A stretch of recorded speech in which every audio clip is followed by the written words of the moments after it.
kata maci mua charing chachiku tai na ku nghe ma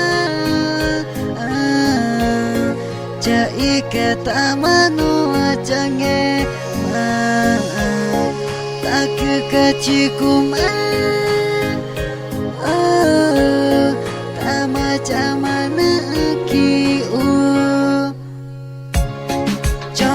no aku nge chae no ana u no ma chama ku ga change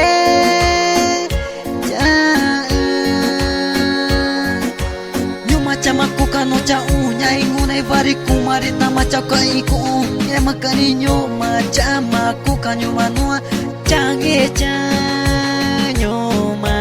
chama kuka no ani change cha mare cha ku nge cha e mana chika ba chai katama e mai chare to mare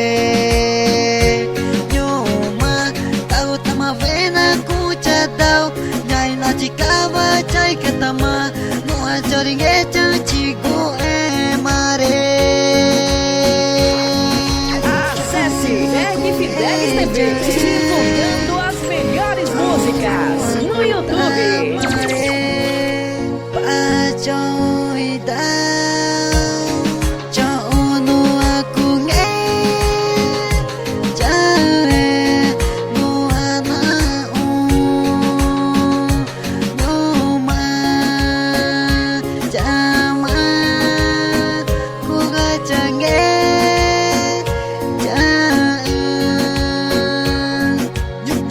Chama kuka no cha unya ingune vari kumari tama cha kai ku ye makani nyo ma chama kuka nyo manua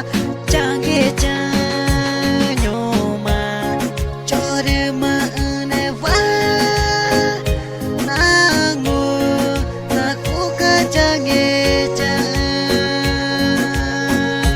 tak ka chi nyo ma tama cha kuku